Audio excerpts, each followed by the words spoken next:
Nifty all time ஹையான 24,400 ரேஞ்ச்லையும் other side Sensex 80,000 அப்படிங்கிற ஒரு பெரிய மைல் ஸ்டோனை டச் பண்ணியிருக்கு. இப்படி மார்க்கெட் ஆல் டைம் ஹையில் ட்ரேட் ஆகிட்டு இருக்கல நம்மளோட மெஜாரிட்டியான ஸ்டாக்ஸ் ப்ராஃபிட்டில் இருக்கும். இந்த ப்ராஃபிட் புக் பண்ணலாமா இல்லை பார்ஷியல் ப்ராஃபிட் புக் பண்ணலாமா அப்படின்னு நம்ம டவுட் இருக்கும். இன்னொரு சைட் இப்படி ஒரு புல் ரன்லையும் நம்மளோட ஸ்டாக்ஸ் நெகட்டிவ் ரிட்டனோ ஃப்ளாட் ரிட்டனோ கொடுத்துருந்துச்சு அப்படின்னா அதை எக்ஸிட் பண்ணிவிட்டு பெட்டர் ஆப்பர்ச்சுனிட்டி ஃபைண்ட் பண்ணலாமா அப்படிங்கிற டவுட் இருக்கும். இங்கே நம்ம என்ன மாதிரியான எக்ஸிட் ஸ்ட்ராட்டஜி யூஸ் பண்ணலாம் அப்படிங்கிறத நம்ம இந்த வீடியோவில் பார்க்க போகிறோம். Welcome to our channel Budget Billions. நம்ம ஸ்டாக்லேருந்து எக்ஸிட் ஆகிறோன்னா 2 சினாரியோ இருக்கும். ஒன்று வின்னர்ஸை புக் பண்ணி ப்ராஃபிட்டை பார்ப்போம், இல்லைனா லாஸர்ஸை கட் பண்ணி லாஸ் புக் பண்ணுவோம். இந்த 2 சினாரியோலையும் நம்ம ஒரு ஸ்டாக்கை சேல் பண்ணுறோம் அப்படின்னா அங்கே ஒரு பையர் வேணும். ஸோ நமக்கு வேணான்னு நினைக்கிற ஒரு ஸ்டாக்கு இன்னொருத்தவங்க வாங்குறாங்க. அப்போ நம்ம எக்ஸிட் பண்ணல ஒரு ப்ராப்பர் ஸ்ட்ராட்டஜியோடு எக்ஸிட் பண்ணணும் நல்லது. First scenario exit from winners. அதாவது நமக்கு ஒரு ஸ்டாக் ப்ராஃபிட் கொடுத்துருக்கு அப்படின்னு நம்ம அதை புக் பண்ணுறோன்னா அதுக்கு ஒரு வேலிட் ரீசன் வேணும். நான் எப்போ ஒரு ஸ்டாக்கை ஃபுல் ப்ராஃபிட்டோ இல்லை பார்ஷியல் ப்ராஃபிட்டோ புக் பண்ணுவேன்னா அந்த ஸ்டாக்கோட வேல்யூவேஷன் ரொம்ப அதிகமாகிடுச்சு, இல்லை அவங்களோட க்ரோத் பர்ஸ்பெக்டிவில் மேபி அவ்வளோ அட்ராக்டிவான ப்ராஜெக்ட்ஸ் போகலை அப்படின்னா நான் கட் பண்ணுவேன். இல்லைனா don't cut your winning horses. Because இதில் ஒரு worst கேஸ் வரலாம். ஃப்யூச்சரில் அந்த ஸ்டாக்கை உங்களால் பிக் பண்ணவே முடியாமல் போகலாம். ஸோ உங்களோட வின்னர்ஸை கட் பண்ணுறதுக்கு முன்னாடி ரொம்ப கேர்ஃபுல்லாக எக்ஸிட் ஆகுங்க. இதை நான் 2 எக்ஸாம்பிளோட சொல்லுவேன். First stock Tata motor DVR. Jan 2023 210 அப்படிங்கிற ரேஞ்சில் நான் இதை பை பண்ணேன். நான் 220% ரிட்டர்ன் கொடுத்துருக்கு. ஸ்டில் நான் அதை என்னோட ஹோல்டிங்கை ஃபுல்லாகவோ இல்லை பார்சியலாகவோ நான் கட் பண்ணல. இதுக்கு முக்கியமான ரீசன் அவங்களோட பிஸ்னஸ் மாடல்.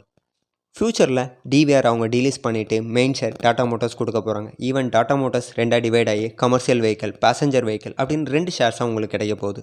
ஸோ இந்த மாதிரியான வின்னிங் ஹார்சஸை நான் எப்போதும் செல் பண்ண மாட்டேன். Next stock Motherson. சாம்வர்தனா மதர்சன் சொல்கிறேன், நாட் வயரிங் ஒன்.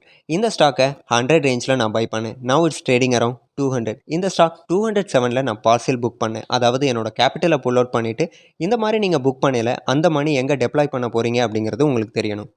நான் அங்கே புக் பண்ண ப்ராஃபிட்டை சிமிலர் கைண்ட் ஆஃப் பிஸ்னஸ் உள்ள ஹெச்பிஎல் பவரில் இன்வெஸ்ட் பண்ணியிருக்கேன் 520 ரேஞ்சில்.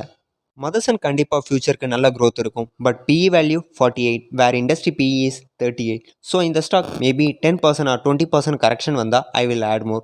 ஓகே, ப்ராஃபிட் புக்கிங் பார்த்தாச்சு. தென் லாஸ்ட்லேருந்து எப்படி எக்ஸிட் ஆகலாம் அப்படிங்கிற ஸ்ட்ராட்டஜியை நம்ம பார்க்கலாம். அதுதான் நம்மளோட செகண்ட் சினாரியோ. சிம்பிள். நம்ம ஒரு ஸ்டாக் ஃபண்டமெண்டலாக வாங்கியிருக்கோம் அப்படின்னா அது ஷார்ட் பீரியடில் மாற போகிறதில்ல. எப்போ ஒரு ஸ்டாக்கோட ப்ரைஸ் கம்மியாகும், அவங்களோட external problems like inflation, raw material cost increase ஆகிறது, லோ டிமாண்ட், இல்லைனா அவங்களுக்கு காம்படிட்டர் அதிகமாகிறது, இந்த மாதிரியான எக்ஸ்டர்னல் ஃபேக்டர்ஸ் இருந்ததுன்னா அது ஓவர் த பீரியட் டைமில் சரியாகிடும். ஸோ இந்த ஃபேக்டர்ஸ்னால ஷேர் ப்ரைஸ் இறங்குது அப்படின்னா நம்ம அதை ஆப்பர்ச்சுனிட்டியாக பார்த்து அக்குமுலேட் பண்ணலாம்.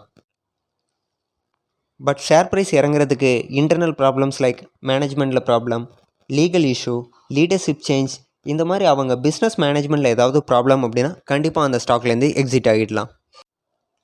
இந்த சினாரியோவை நம்ம 2 எக்ஸாம்பிளோடு பார்க்கலாம். First stock Tata chemicals. 1100 ரேஞ்சில் 2021லேருந்து நான் ஹோல்ட் பண்ணிட்டுருக்கேன். ஸ்லைட் லாஸில் ஹோல்ட் பண்ணிகிட்ருக்கேன். பட் எல்லா கெமிக்கல் செக்டர் ஸ்டாக்ஸும் ஆஃப்டர் கோவிட் அண்டர் பெர்ஃபார்ம் பண்ணியிருக்கு. பட் ஃப்யூச்சரில் கண்டிப்பாக கெமிக்கல் செக்டர் பெர்ஃபார்ம் பண்ணும். So I am holding it. Next நம்ம பார்க்க போகிற ஸ்டாக் பாலிகேப். இந்த ஸ்டாக்கை 3500 ரேஞ்சில் நான் பை பண்ணேன். But during the IT issue I sold all the stocks with small profit. But இப்போது 7000 அட் த ஹை டச் பண்ணிகிட்ருக்கு. பட் என்னோடய ஸ்ட்ராட்டஜி படி லீகல் இஷ்யூனால் நான் செல் பண்ணேன். இந்த எக்ஸிட் ஸ்ட்ராட்டஜிஸ் தான் நான் எக்ஸிட் பண்ணுறதுக்கு நான் ஃபாலோ பண்ணுறேன். நீங்கள் என்ன ஸ்ட்ராட்டஜி ஃபாலோ பண்ணுறீங்க அப்படிங்கிறத கமெண்ட் செக்ஷனில் சொல்லுங்கள். தேங்க்யூ ஃபார் வாட்சிங் this video. Will meet you another informative video. Until then, bye bye from Devakar.